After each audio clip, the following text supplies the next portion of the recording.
Si observamos el ranking de jugadores menores de 20 años capaces de anotar más puntos en un partido de NBA, nos encontramos en todos los casos con jugadores que lo hicieron durante el siglo XXI.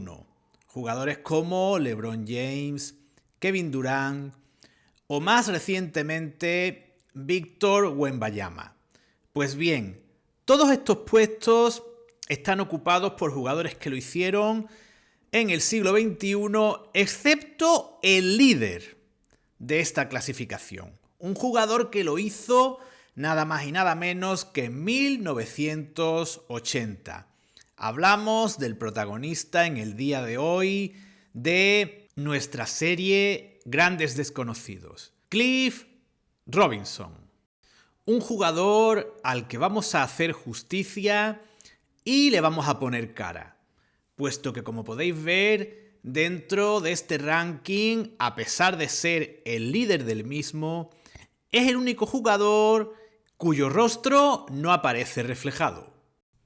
Robinson mantiene las señas de identidad de la serie Grandes Desconocidos hasta ahora.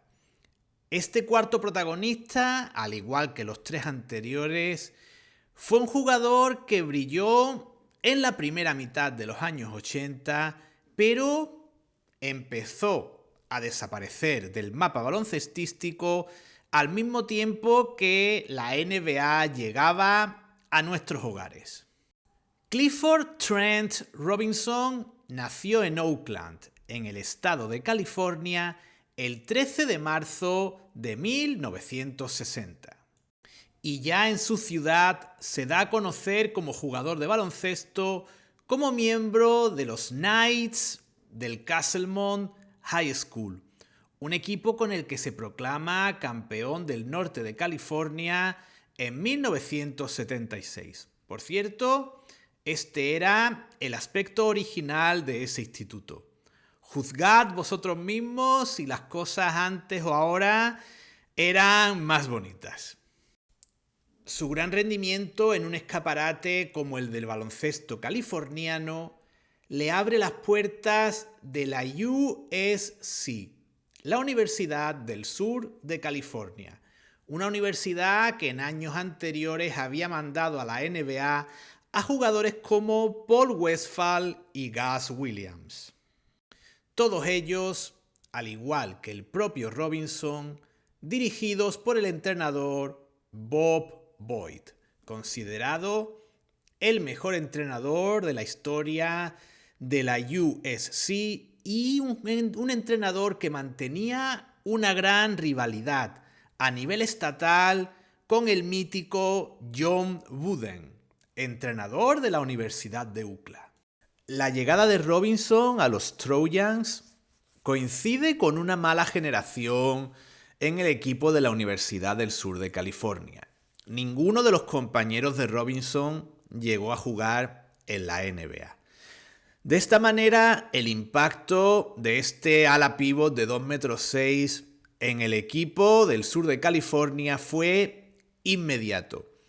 Pasaron de tener un récord notablemente negativo la temporada previa a la llegada de Robinson a terminar con balance positivo las 2 temporadas en las que Cliff Robinson estuvo en la disciplina de los Trojans, llegando incluso al torneo de la NCAA en el último año de Robinson en el equipo, la temporada 78-79, un logro que la Universidad del Sur de California llevaba 18 años sin conseguir. Y como podéis observar en el cuadro del torneo, la USC fue capaz de derrotar en primera ronda a Utah State para caer en la segunda ronda ante la Universidad de DePaul. En cuanto a Robinson, vamos a aprovechar la guía de su universidad para conocer un poco mejor las expectativas que había en torno a él en los Trojans. Vemos que se trataba de un jugador que traía una gran fama de su etapa de instituto en la que había sido seleccionado como miembro del McDonald's All-American y ya traía consigo las principales características de su juego. Nos hablan de un jugador rápido, fuerte, con gran capacidad reboteadora y un más que notable lanzamiento de media distancia. De hecho, su entrenador habría querido, en caso de tener mejores jugadores en su equipo, haberlo usado como alero en lugar de como ala pívot. También nos encontramos con información extra de su etapa de instituto y podemos ver que sus promedios eran de 18 puntos y 18 rebotes. Y por cierto, dos curiosidades. Podemos ver que la principal afición de Cliff Robinson era estar en compañía de mujeres y que su ídolo era O.J. Simpson, máxima estrella del equipo de fútbol americano de la USC años atrás. Y sin más preámbulos, vamos a analizar las estadísticas de Robinson en sus 2 temporadas como jugador universitario. Podemos ver que sus números como jugador de primer año, como freshman, son realmente espectaculares. No es habitual encontrar muchos jugadores de primer año con esos 18 puntos y casi 10 rebotes por partido. Y los números se mantuvieron en su segunda temporada. De nuevo estamos ante 18 puntos y subió su aportación en el rebote. El impacto de Robinson en su equipo era tal que tras su marcha, la USC volvió a tener el récord negativo que tenía antes de su llegada. Por tanto, no es de extrañar que el 25 de junio del 79 fuese elegido como número 11 de ese draft. Un draft extraordinariamente selecto en el que había jugadores de sobra conocidos como Larry Bird, Magic Johnson, Bill Cartwright y muchísimos más jugadores. Y a pesar de partir con el hándicap de ser el jugador más joven de la NBA, de hecho lo fue, durante sus 2 primeras temporadas, Robinson tiene la suerte de llegar a los New Jersey Nets, un equipo muy necesitado de jugadores interiores. La competencia en los Nets no era muy feroz. Hay que tener en cuenta que uno de los jugadores en su posición en el equipo no era otro que un Phil Jackson a punto ya de retirarse.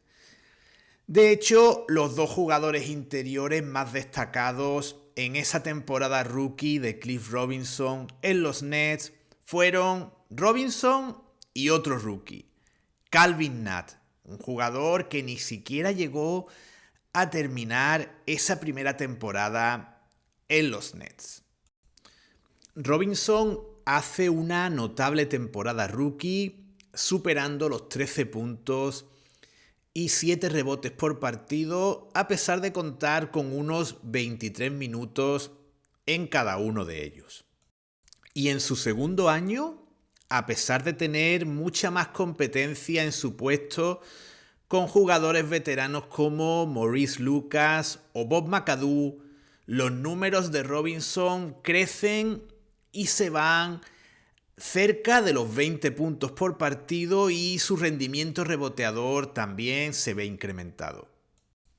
Estas 2 temporadas marcan la tónica general de la carrera de Robinson.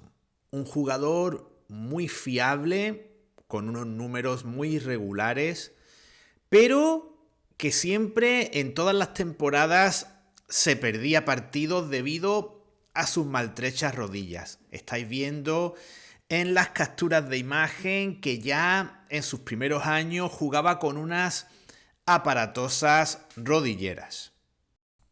Y los 30 partidos que se perdió Robinson en esas 2 primeras temporadas son el único motivo que se nos ocurre para justificar que fuese enviado a los Kansas City Kings a cambio de Otis Bertson, jugador con un curioso nombre que, casualidades de la vida, aparecía junto a Robinson en este cromo.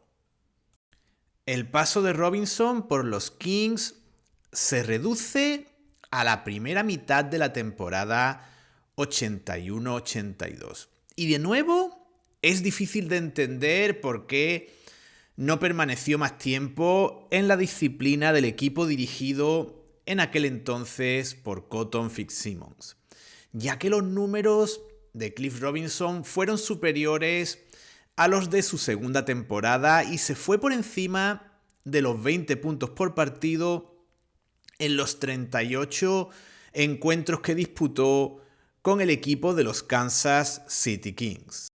Y el siguiente traspaso en el que se vio involucrado nos trae una nueva curiosidad. Cliff Robinson se marchó a los Cleveland Cavaliers a cambio de Reginald Johnson, un viejo conocido de la afición española y que por cierto también jugó en los New Jersey Nets. En Cleveland, Robinson encuentra una cierta estabilidad y permanece en el equipo de Ohio desde su llegada en febrero del 82 hasta el final de la temporada 83-84. No se puede decir que Cleveland fuese precisamente uno de los mejores destinos en aquellos momentos.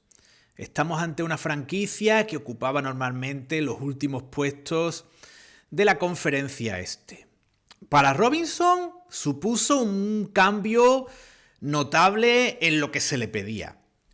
Sus números en anotación se vieron ligeramente reducidos, pero aumentó de manera muy destacable su aportación en el apartado reboteador.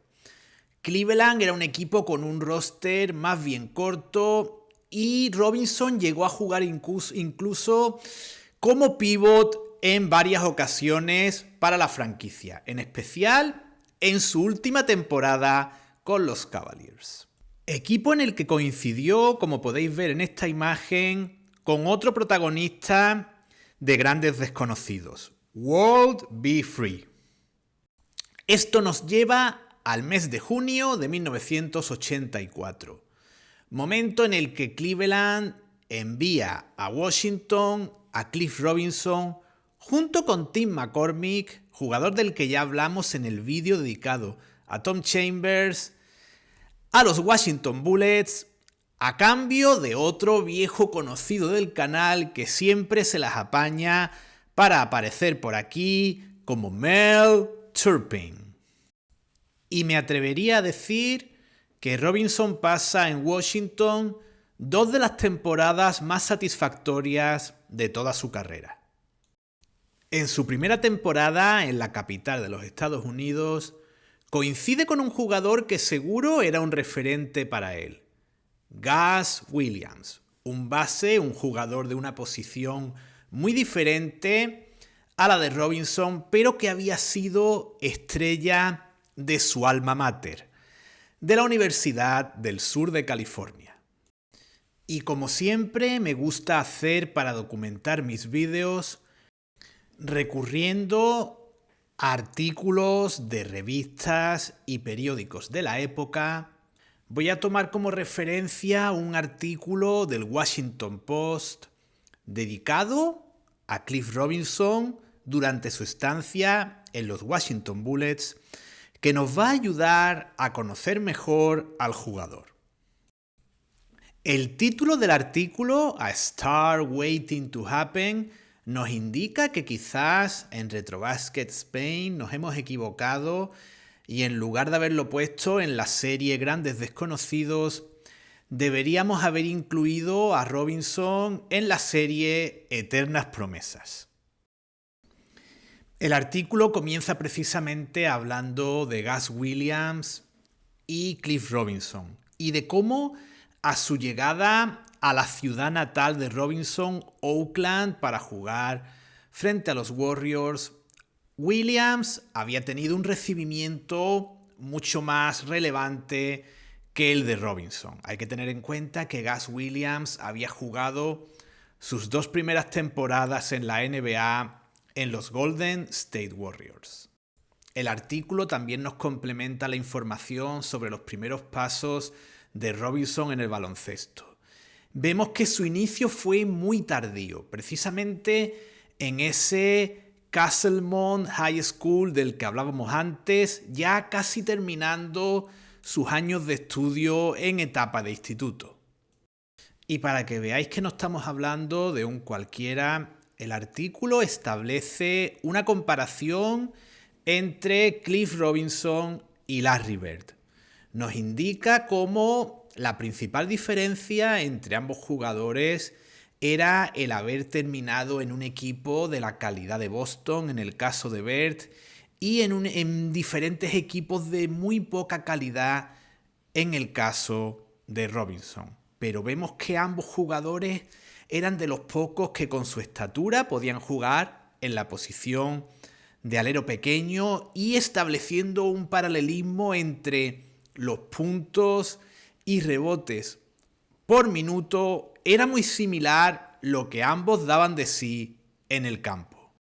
No así en el apartado de asistencias, donde Robinson era un jugador bastante deficiente. De igual forma se va enfatizando ya los diferentes problemas que había tenido Robinson con las lesiones y que van a ser ampliamente desarrollados en las siguientes páginas del artículo.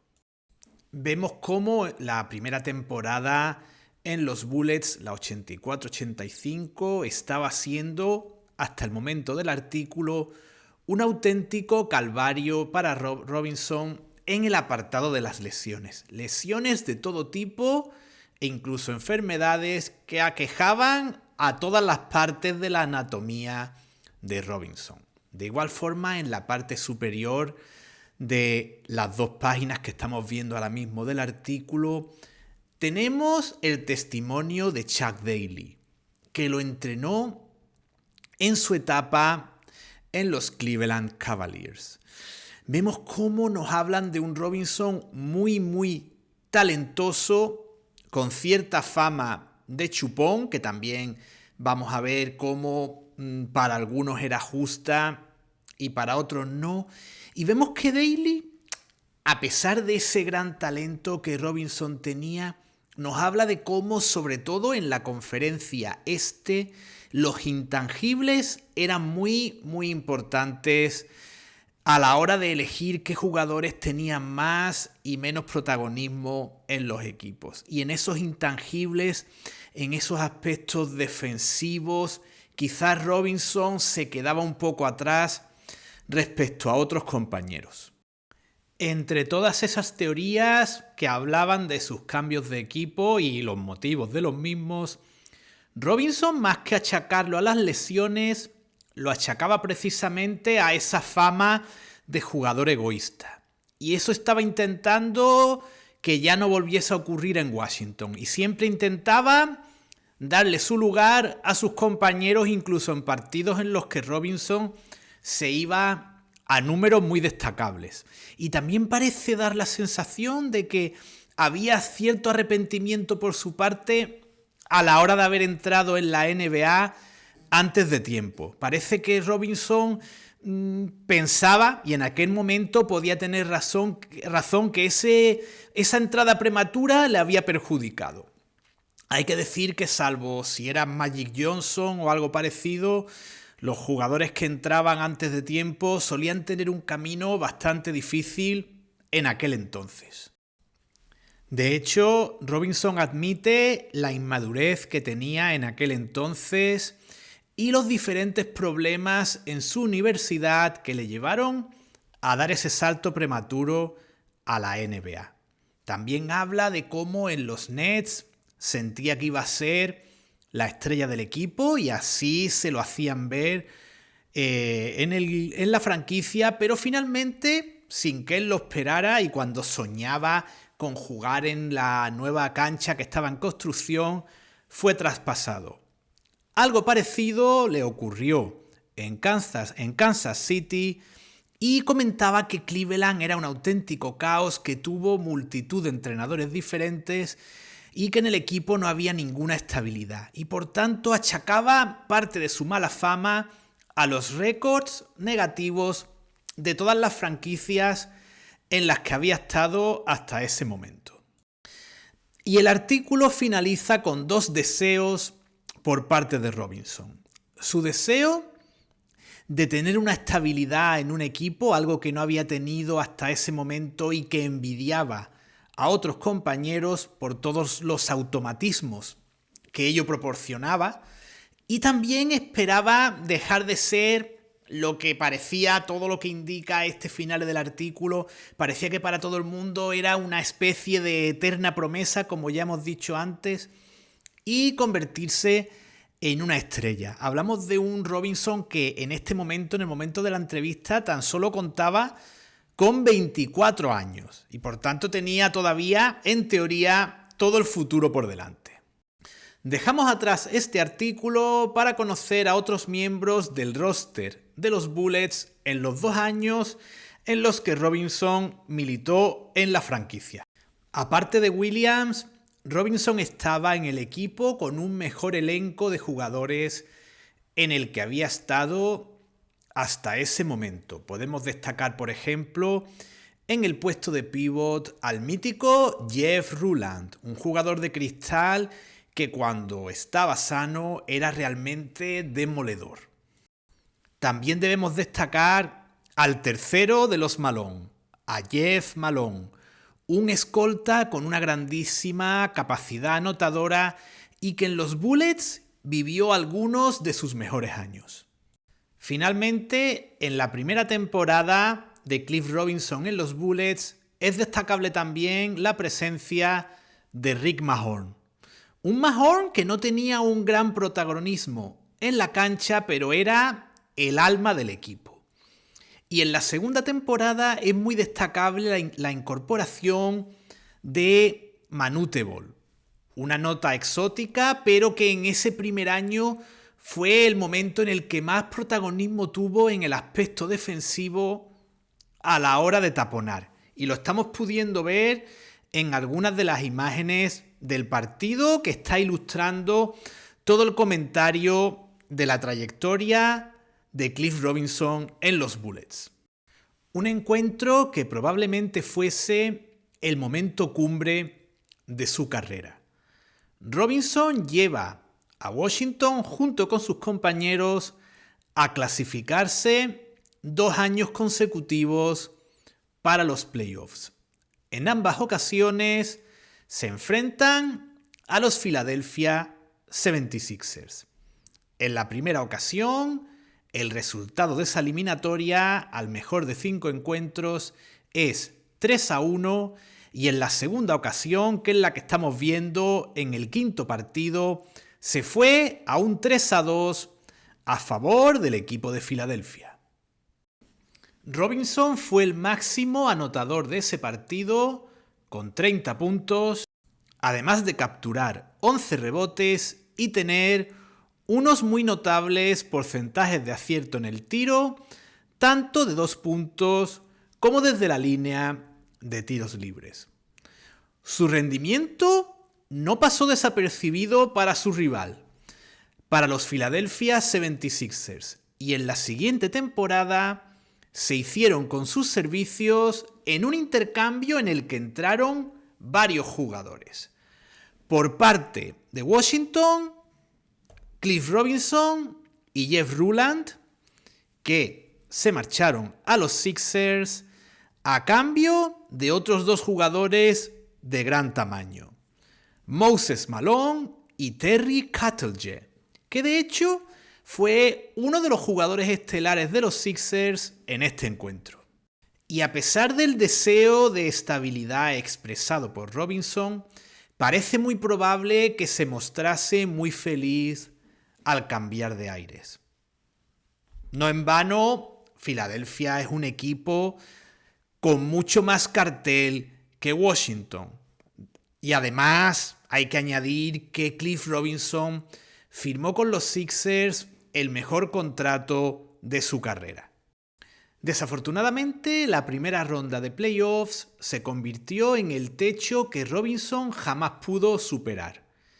En la primera temporada con los Sixers, la 86-87, última temporada en activo del Dr. J, Filadelfia cayó en primera ronda ante los Milwaukee Bucks.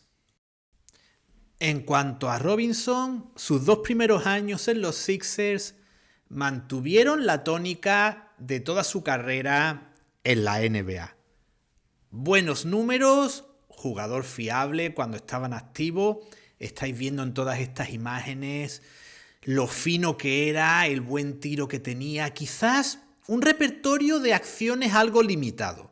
Eso es achacable seguro a su tardío inicio en el baloncesto, pero lo que sabía hacer lo hacía muy, pero que muy bien.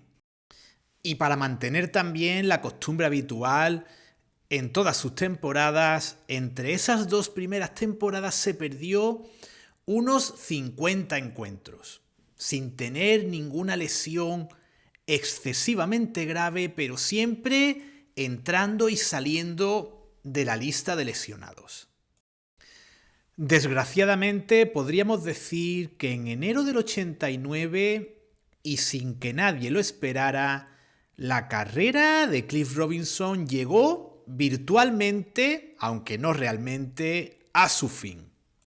En esta breve nota de prensa se nos informaba el 11 de enero del 89 de la baja de Cliff Robinson, teóricamente durante 10 semanas, tras someterse a una artroscopia de rodilla, concretamente de su rodilla izquierda.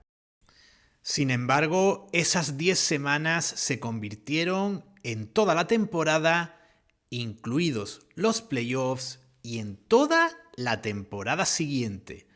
Por tanto, Cliff Robinson, con 28 años, aún no habiendo cumplido los 29, se enfrentaba a un nuevo capítulo de su carrera. Su recuperación probablemente fue incompleta, puesto que, teniendo en cuenta su rendimiento hasta sus últimos días en los Sixers, a poco que hubiese tenido una recuperación satisfactoria, habría tenido múltiples ofertas de equipos de la NBA, incluso para ser un suplente aportando unos pocos minutos de calidad. Sin embargo, lo más que encontró Robinson fue sitio en la CBA, y el equipo en el que jugó más asiduamente fueron los Rapid City Thrillers, un equipo del que iba y venía según tenía pequeñas ofertas de otros clubes. Y entre esas pequeñas ofertas, en 1992 se obra el milagro, y casi 4 años después de su último partido en la NBA, Cliff Robinson vuelve a la competición más importante del mundo, firmando nada más y nada menos que con Los Ángeles Lakers. Su retorno es fugaz, tan solo 12 partidos, 3 de ellos de playoffs, pero suponen toda una prueba de superación. Y para que veáis el gran esfuerzo que hacemos en Retrobasket en cada uno de nuestros vídeos, aquí tenemos las imágenes del último partido de Cliff Robinson como jugador de la NBA. El tercer encuentro de la serie de playoffs entre Lakers y Blazers, disputado el 3 de mayo de 1992. La llegada de Robinson al equipo había sido justo acabando la temporada regular con un contrato de 10 días y posteriormente jugó en esa serie de playoffs. Sin embargo, finalmente Robinson fue cortado por el equipo angelino en septiembre de 1992 y por tanto no llegó a jugar ningún partido más en la NBA. La última aventura de Robinson en un equipo fuera de lo que era la esfera de CBA, como los Rapid City Thrillers que hemos comentado antes, fue en la liga griega, en el Milonas. Llega por tanto la hora de analizar los números de la carrera de Cliff Robinson. Y lo vamos a hacer desde diferentes perspectivas. En primer lugar, podemos ver cómo los números de Cliff Robinson son irreprochables. Desde su temporada rookie hasta el momento de sufrir la lesión en los Philadelphia 76ers a principios de 1989, Robinson siempre está en unos números muy aceptables. Los promedios de su carrera son de 17,2 puntos por partido. Sus cifras reboteadoras también son bastante buenas. Probablemente sus entrenadores hubieran deseado que hubiesen estado siempre cerca de los números que tuvo en Cleveland Cavaliers. En el resto de años, alguna que otra vez, se fue más abajo de lo que probablemente se le pidiera.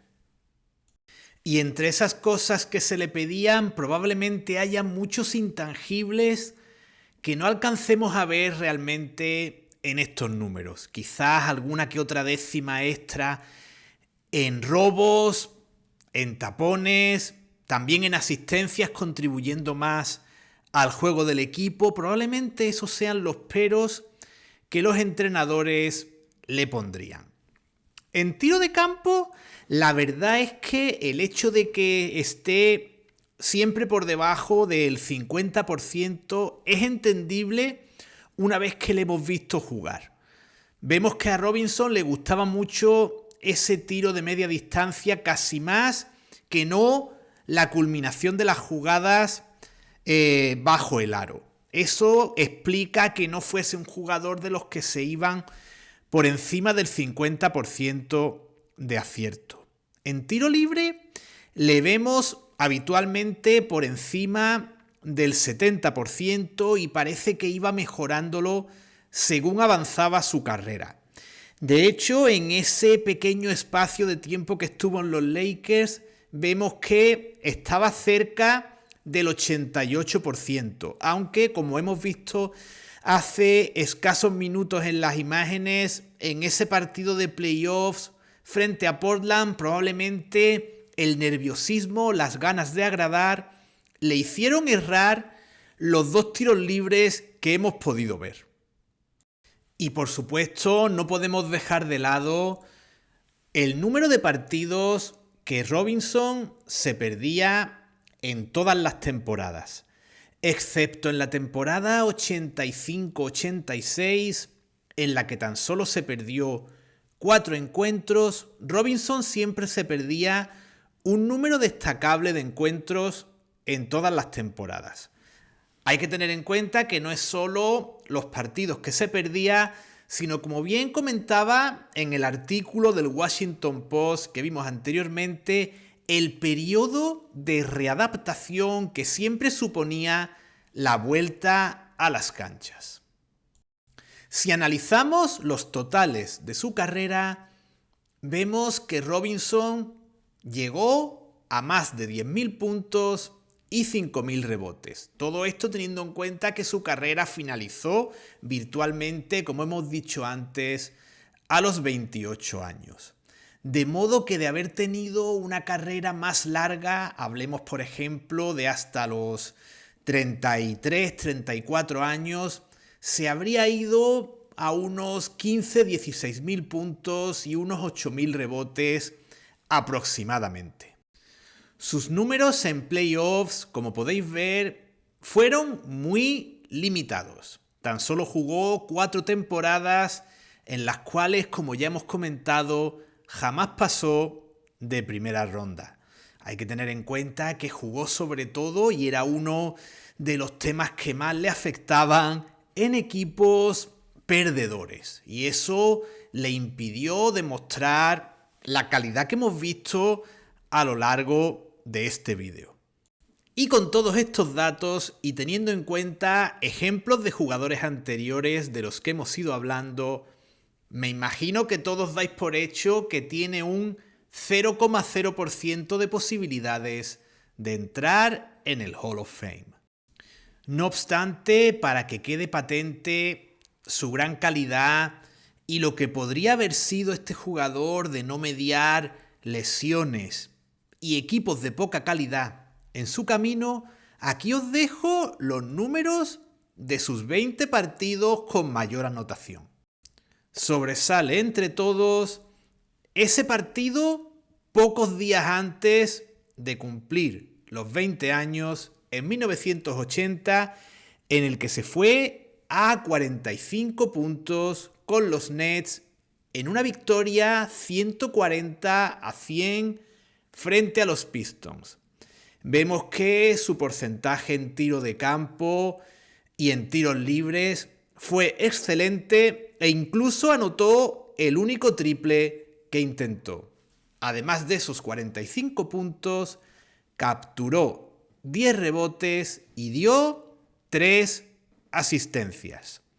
Hubo otro partido en el que se fue por encima de los 40 puntos, ya como jugador de los Cleveland Cavaliers, y vemos que tanto en Cleveland, como en New Jersey, como en Kansas City, como en Filadelfia, en todos los equipos, como en Washington, en todos los equipos por los que pasó, demostraba su calidad cuando el cuerpo se lo permitía. Vemos aquí partidos entre el 80 y el 87, por tanto abarcan prácticamente toda su carrera. Y hay que tener en cuenta que entre todos estos partidos no está el que os he comentado antes, que probablemente fuese uno de los mejores de su carrera, el partido de playoffs frente a Filadelfia, en el que anotó 30 puntos. A nivel financiero, no podemos decir que Cliff Robinson se hiciese de oro durante su carrera. Tengamos en cuenta que cuando llegó a la NBA como rookie, los jugadores recién llegados tenían salarios muy bajos. Y en lo que es los salarios registrados, que tenemos aquí en concreto, desde la temporada 84-85, su mejor salario fue con los Sixers en la temporada 88-89, donde se fue por encima de los $750,000. Probablemente, de no haber sufrido esa terrible lesión, habría llegado a cobrar el $1.000.000 antes de acabar su carrera. Pero se quedó en esos 775.000 como tope en una sola temporada. Y con este dato termina nuestro vídeo, puesto que no hay gran información sobre la vida de Cliff Robinson tras su retirada. Ya poco después de tener sus primeras lesiones, tuvo algún tipo de negocio, algún tipo de club nocturno. Ya sabéis que club nocturno no es exactamente lo mismo que por estos lares, y poco más se sabe de un Robinson que lleva una vida discreta y alejada de los focos. Como siempre, espero que este nuevo episodio de Grandes Desconocidos haya sido de tu agrado y que hayas aprendido y descubierto tantas cosas como yo, y te emplazo a nuestro próximo vídeo. Muchas gracias y mucho básquet.